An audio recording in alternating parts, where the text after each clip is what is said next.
उमरिया जिले के वन विकास निगम का अजीबोगरीब मौखिक आदेश से लगभग 1 सैकड़ा कर्मचारियों के सामने अचानक रोजगार का संकट खड़ा हो गया है।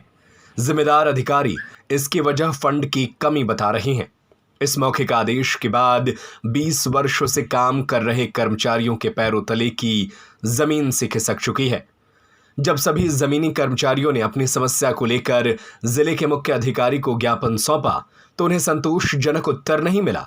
अब सवाल यह है कि अगर जिले भर के ऐसे जमीनी सिपाहियों को बाहर का रास्ता दिखा दिया जाता है तो कई हजार में हेक्टेयर में फैले इस जंगल और पेड़ों की सुरक्षा कैसे होगी? कैसे बचेंगे ये जंगल और कैसे होगा वनों का विकास? इस पर देखिए ये हमारी विशेष खबर। इस वक्त मौजूद हैं वन विकास कार्यालय में और यहाँ पर बड़ी संख्या में दैनिक भोगी कर्मचारी पहुँचे हुए हैं। अपनी समस्या को लेकर ज्ञापन देने पहुँचे हुए हैं। किस तरीके की समस्या है इनकी, हम उनसे सीधा बात करते हैं कि क्यों वो आज यहाँ पर ज्ञापन लेकर पहुँचे हुए हैं। क्या नाम है आपका? मेरा नाम श्रीचंद कुशवाहा। क्या आप समस्या लेकर यहाँ पहुँचे हैं ज्ञापन लेकर? वो हम दैनिक वेतन सुरक्षा श्रमिक के रूप में आज 18 से 20 साल हो गए करते, काम से अचानक हमको बंद कर दिया गया है। इसीलिए हमने साहब अपने डीएम साहब मुखिया को ज्ञापन देने आए हैं। क्या कहा गया, क्यों आप काम बंद कर दीजिए, क्यों काम छोड़ दीजिए 18 वर्षों के बाद? क्या आपको इससे पहले भी ऐसा कहा गया बीच में कभी कि आप काम छोड़ दें, या पहली बार ऐसा हुआ है? और क्या कारण बताया जा रहा है? सिर्फ पहली बार कहा जा रहा है कि आप बजट नहीं है, और मेरा अनुमान है कि उमरिया डिवीज़न कभी घाटे में नहीं रहा, करोड़ों की रुपए के फायदे में ही रहा है।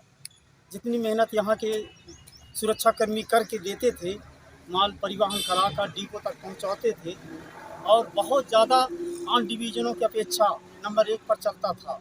आज यही पता नहीं उच्च अधिकारी और हमारे से अधिकारी ऊपर वाले पता नहीं क्या उनके मन में आ गया कि पहले हम ही को ही बंद कर दिया गया काम से।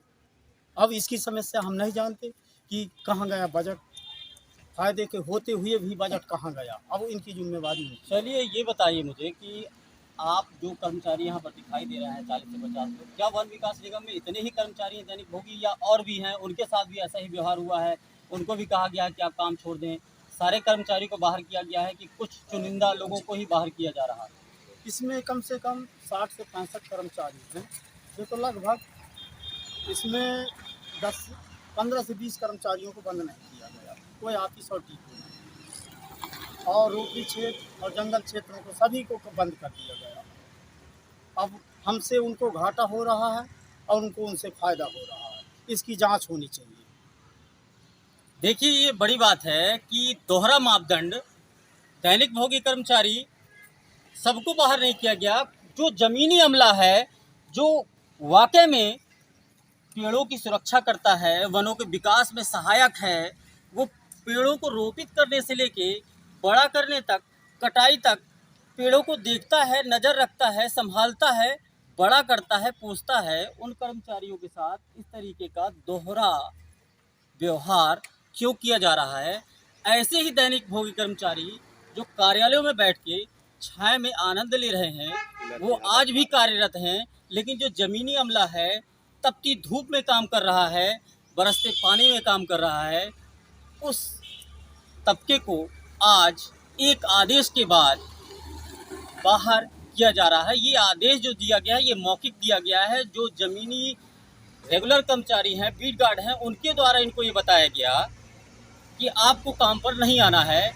कोई सूचना जारी नहीं की गई, क्यों नहीं आ रहा है, क्यों आप निकाले जा रहे हैं, इस तरीके की बात आज जब ये ज्ञापन सौंपने पहुँचे हैं तो इनको बताया गया कि वन विकास के पास बजट नहीं है।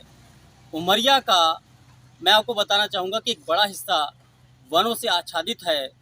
क्यों वनों से आच्छादित उमरिया जिला आज घाटे में है, ये बड़ा सवाल है। मेरे साथ और भी दैनिक भोगी कर्मचारी हैं, मैं उनसे पूछूंगा कि क्या आप इतने लंबे वर्षों से काम कर रहे हैं, अब आप कहाँ जाएंगे? इस तरीके का निर्देश आदेश जो मिल रहा है कि बजट नहीं है, आप क्या करेंगे? क्या करेंगे आप? क्या करेंगे? अपना जो कर्तव्य है, अपना कर्तव्य निभाएंगे।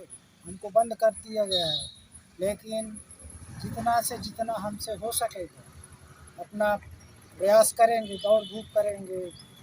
यहाँ से ज्ञापन भोपाल तक भी, यदि यहाँ नहीं सुनवाई होगी हम भोपाल तक जाएंगे, संघर्ष करेंगे अपना अधिकार के लिए। यदि अधिकार यहाँ से नहीं मिलता तो चाहे कुछ भी हो जाए, चाहे अपना जान समर्पण करना पड़ जाए, लेकिन हम ये संघर्ष नहीं छोड़ेंगे।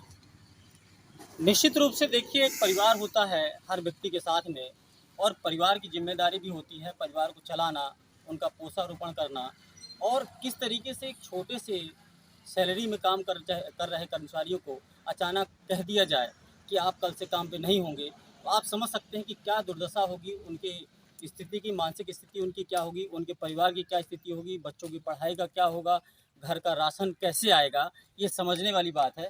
मैं 2 लाइनों में ये जानना चाहूँगा कि यदि इस आदेश को आगे भी लागू किया जाता है और आप लोगों को बाहर किया जाता है, तो अगला कदम आप लोगों का क्या होगा? अगला कदम हमारा इसी प्रांगण के अंदर ऑफिस के सामने धरना प्रदर्शन होगा। चाहे हमको अपना बीवी बच्चे सहित आत्मदाह करना पड़े, हम करेंगे।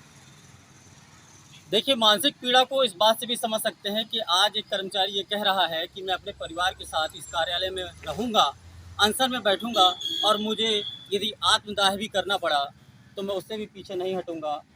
ये एक बड़ी पीड़ा है। हम आशा करते हैं कि जिस तरीके से इन कर्मचारियों को आज एक आदेश, मौखिक आदेश दिया गया फील्ड गार्डों के द्वारा, एक जिम्मेदार अधिकारी के द्वारा नहीं बताया गया कि किस तरीके से कार्य हो रहे हैं उमरिया वन विकास निगम में, ये समझ के परे है। और इस तरीके के आदेशों से क्या वनों का विकास संभव है, ये बड़ा सवाल है। मेरे सहयोगी कैमरामैन के साथ विकास तिवारी, APR न्यूज़, उमरिया।